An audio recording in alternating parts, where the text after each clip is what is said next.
Bharatiya Janata party इन दिनों नए सदस्यों को जोड़ने के लिए सदस्यता अभियान चला रही है, जिसके तहत पार्टी के लोग समय समय पर कार्यक्रम आयोजित कर रहे हैं। वहीं आगामी 3 सितंबर को भाजपा प्रदेश अध्यक्ष महेंद्र भट्ट मुख्यमंत्री पुष्कर सिंह धामी को शपथ दिलाकर इस महाअभियान की शुरुआत करेंगे, जिसके तहत प्रदेश में 30 लाख नए सदस्यों को जोड़ने का लक्ष्य रखा गया है।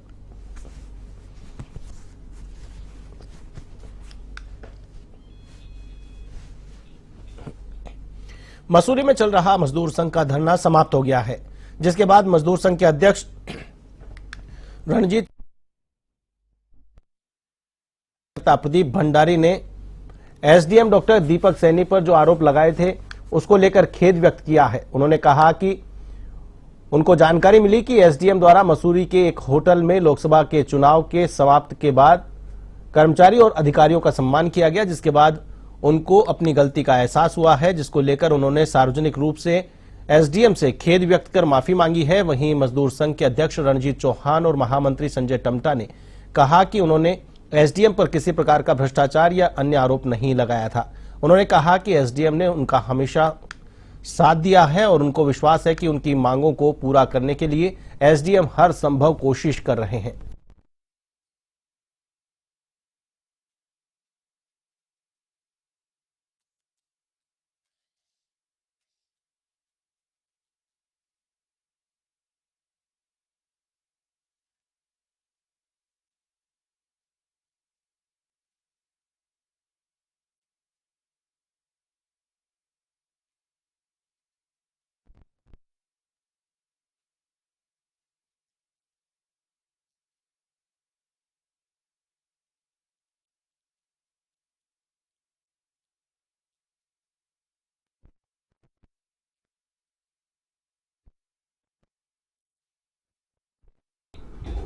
रुड़की में सर्व समाज के लोगों ने जनाक्रोश रैली निकाली, जिसमें बांग्लादेश में हिंदुओं पर हो रहे अत्याचार और कोलकाता में डॉक्टर के साथ हुई घटना का विरोध किया गया। रुड़की के नेहरू स्टेडियम में शुरू हुई जनाक्रोश रैली मुख्य बाजार से होते हुए नगर निगम सिविल लाइन्स होते हुए महाराणा प्रताप चौक पर संपन्न हुई। रैली में सर्व समाज से युवा, बुजुर्ग और महिलाओं ने हिस्सा लिया और जमकर नारेबाजी की। इस दौरान सभी ने एकजुट होकर कहा कि अब हिंदू जाग चुका है और एकजुट होकर अन्याय के खिलाफ अपनी आवाज उठा रहा है। साथ ही इस दौरान सुरक्षा के मद्देनजर पुलिस बल भी मौजूद रहा। आज सभी महिलाएं भी और सभी हमारे भाई भी सभी सड़कों पे उतरे हुए हैं, क्योंकि महिलाओं के साथ दिन पर दिन अत्याचार बढ़ते जा रहे हैं। कोलकाता में जो हमारे डॉक्टर एक बेटी के साथ भी अत्याचार हुआ है, निर्दयता से उसकी हत्या हुई है और दिन पर दिन ऐसी हत्याएं भी बढ़ती जा रही हैं। बेटियों का बचाव होना चाहिए और जितने बलात्कारी हैं उन्हें फांसी होनी चाहिए। और बांग्लादेश में जो हमारे हिंदुओं पे अत्याचार हो रहा, हत्याएं हो रही हैं और मंदिरों को तोड़ा जा रहा है, तो हमारे हिंदुओं की सुरक्षा होनी चाहिए। इसीलिए आज पूरा हिंदू। मुख्य चिकित्सा अधिकारी उधम सिंह नगर डॉक्टर मनोज शर्मा नागरिक चिकित्सालय खटीमा का निरीक्षण करने पहुंचे। सीएमएचओ ने अस्पताल में सभी सुविधाओं जैसे CT scan, ICU, ultrasound machine, x ray machine, OPD, NICU आदि विभागों का निरीक्षण किया। साथ ही मरीजों से बात कर उनको मिलने वाली सुविधाओं के बारे में जानकारी ली। दरअसल कुछ दिन पूर्व खटीमा के विधायक भुवन कापड़ी चिकित्सालय में असुविधा और अव्यवस्थाओं को लेकर धरने पर बैठे थे। वहीं बीजेपी नेताओं ने डॉक्टर स्टाफ से मुलाकात की थी, जिस पर मुख्य चिकित्सा अधिकारी ने संज्ञान लेते हुए चिकित्सालय का औचक निरीक्षण किया और अस्पताल में हो रही असुविधाओं के बारे में विस्तार से जानकारी ली है।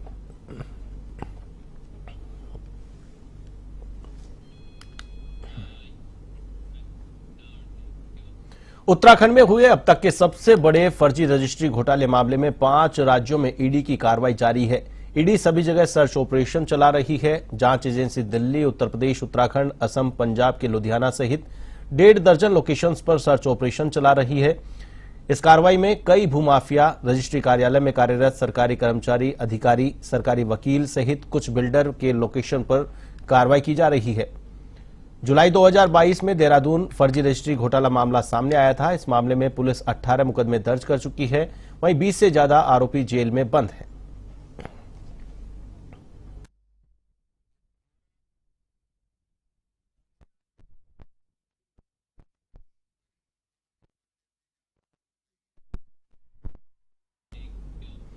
उत्तराखंड के मुख्यमंत्री पुष्कर सिंह धामी ने राज्य को खिलाड़ियों की फैक्ट्री बनाने का संकल्प लिया है, जिसके तहत सरकार राष्ट्रीय और अंतर्राष्ट्रीय स्तर पर पदक जीतने वाले खिलाड़ियों को आउट ऑफ टर्न सरकारी नौकरियों में प्रमोशन दे रही है। मुख्यमंत्री धामी ने कहा कि सरकार खेलों और खिलाड़ियों के विकास के लिए लगातार काम कर रही है। वहीं अब तक 31 खिलाड़ियों को सरकारी विभागों में नियुक्ति प्रदान की जा चुकी है। खिलाड़ियों को प्रोत्साहन के साथ खेल व्यवस्थाओं को भी मजबूत किया जा रहा है।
पौड़ी जिले के यमकेश्वर में सरस्वती विद्या मंदिर चेलूसेंड में भारतीय जनता पार्टी के सदस्यता अभियान कार्यक्रम की बैठक हुई, जिसमें मंडल अध्यक्ष सुखपाल सिंह नेगी की अध्यक्षता में भाजपा सदस्यों ने महान आत्माओं को नमन करते हुए श्रद्धासुमन अर्पित किए।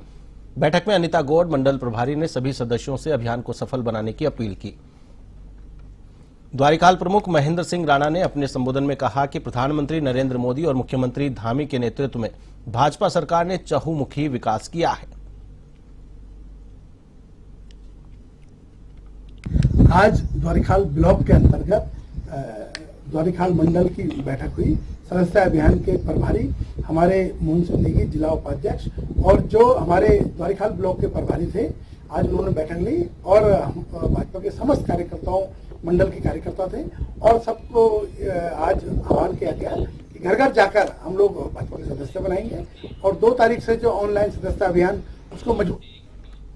प्रदेश में फिलहाल मौसम खराब चल रहा है, जिसके चलते मौसम विभाग ने बागेश्वर में भारी बारिश का येलो अलर्ट जारी किया है और साथ ही उत्तरकाशी, चमोली, रुद्रप्रयाग, टिहरी समेत अन्य जिलों में हल्की बारिश की संभावना व्यक्त की है।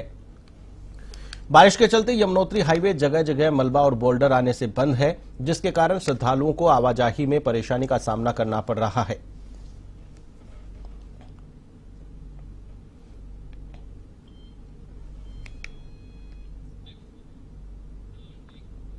मसूरी में मजदूर संघ ने अपनी 3 सूत्रीय मांगों को लेकर शहीद स्थल पर अनिश्चितकालीन धरना समाप्त कर दिया है।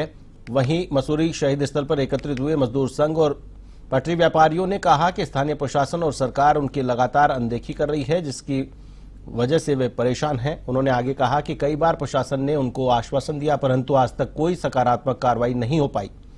उन्होंने कहा कि अगर उनकी मांग पूरी नहीं होती तो जल्द ही शहीद स्थल पर आयोजित होने वाले कार्यक्रम के दौरान भी धरना जारी रखेंगे।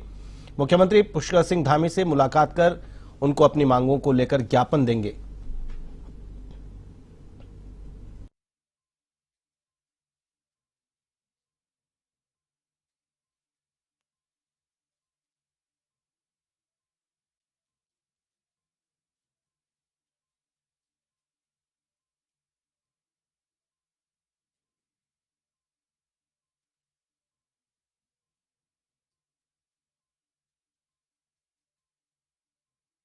को तो दे ही रहे हैं, साथ में हम अपना रेडी पट्टी का जो अपना वो लेके बैठे हैं, जिससे हम त्रस्त हैं। हमारी माता बहनें जो आज हमारे घर के चूल्हे नहीं जल रहे हैं, सब बहुत ज्यादा परेशान हैं। 3 महीने हमें हो गए हैं। प्रशासन से हमारी वार्तालाप हुई थी, उन्होंने कहा था हमें 10 दिन का टाइम दीजिए, हम आपकी व्यवस्था करते हैं। लेकिन उसके बाद हमारी कोई सुनवाई नहीं हुई और उसके बाद 2-2 गाड़ियां लगा दी गई कि उन्हें प्रतिदिन हटाया जाए। यानी कि हम ऐसे में एक जगह तो चिन्हित की गई थी, निशान भी लगाए गए थे। निशान लगाए थे, उसके बाद कोई कार्रवाई नहीं हुई है। बिल्कुल रहेगा। हम तब तक उठने वाले नहीं जब तक हमारी मांगों को पूरा नहीं किया जाता। नगर पालिका द्वारा हमें कोई ठोस कार्रवाई नहीं दी जाती है, तब तक हम यहाँ से उठने वाले नहीं है। और रही 2 सितंबर की बात, 2 सितंबर भी हम यहाँ पे शांतिपूर्ण तरीके से धरना देंगे, माननीय मुख्यमंत्री जी को ज्ञापन देंगे और उनसे जवाब पूछेंगे सर कि हमारी समस्या का समाधान।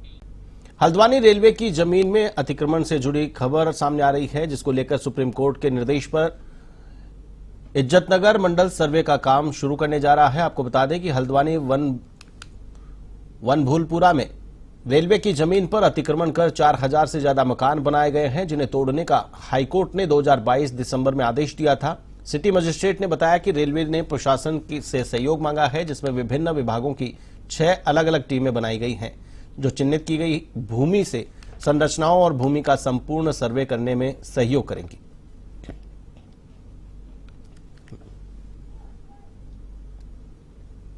माननीय सर्वोच्च न्यायालय द्वारा रेलवे अतिक्रमण के संबंध में जो निर्णय दिया गया था, उसके क्रम में इज्जतनगर बरेली डिवीजन द्वारा सर्वे का कार्य किया जा रहा है। उनके द्वारा प्रशासनिक सहयोग मांगा गया है। उसी के क्रम में 6 टीमें गठित की गई हैं।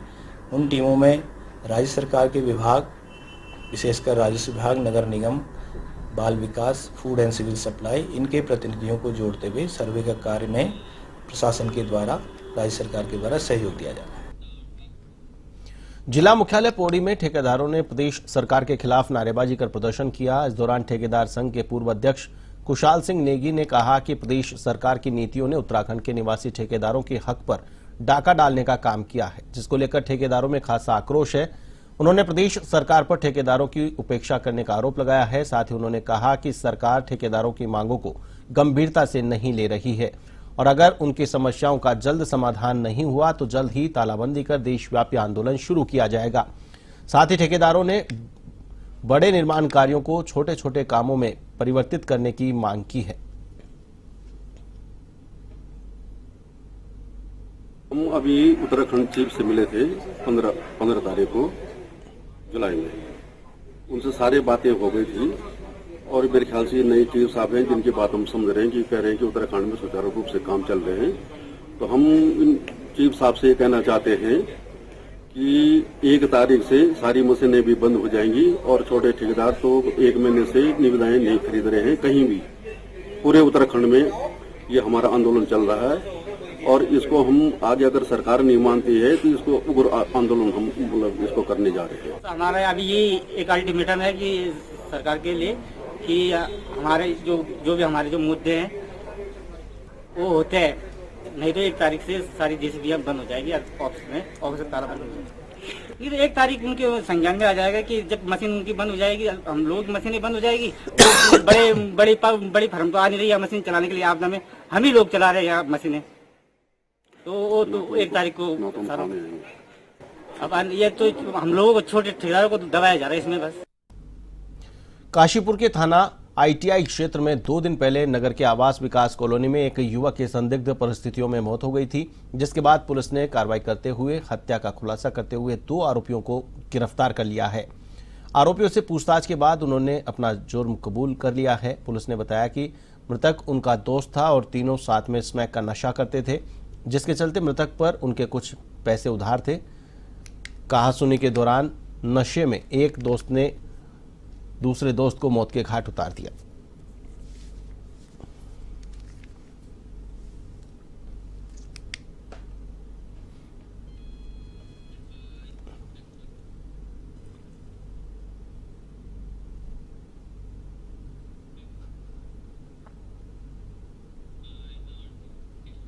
उत्तराखंड लोक सेवा आयोग ने बीते 4 वर्ष बाद यूकेपीएससी के परिणाम घोषित कर दिए हैं, जिसमें ऋषिकेश के बिलाल खान ने पहले ही अटेम्प्ट में एग्जाम पास कर राज्य अधिकारी का पद हासिल किया है। शहर के तमाम लोग उन्हें बधाई देने उनके आवास पर पहुंचे।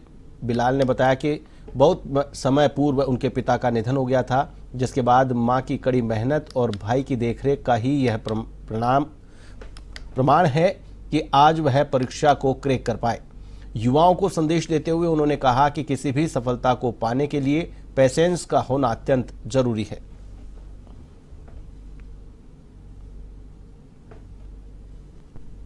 मैंने उत्तराखंड का provincial civil services upper PCS जिसे कहते हैं वो क्रैक किया है और मैं स्टेट टैक्स कमिश्नर की पोस्ट पे जो है स्टेट टैक्स ऑफिसर की पोस्ट पर नियुक्त हुआ हूँ। और ये मेरा पहला अटेम्प्ट था उत्तराखंड पीसीएस में, पर थोड़ा लेंदी प्रोसेस है उत्तराखंड पीसीएस का, 4 साल के बाद एक रिजल्ट आया है ये। बाकी इस रिजल्ट में मैं अपने गॉड को शुक्रिया करना चाहता हूँ, मदर को शुक्रिया करना चाहता हूँ जिन्होंने इतने सेक्रीफाइस के बाद, क्योंकि मेरे फादर काफ़ी पहले एक्सपायर हो गए थे, अपने भाई का शुक्रिया करना चाहता हूँ कि उन्होंने इतना मुझे अपने बेटे की तरह पाला, सब कुछ हेल्प की और फाइनली मैं यहाँ। बुलेटिन में फिलहाल के लिए बस इतना ही, मुझे दीजिए इजाजत, नमस्कार।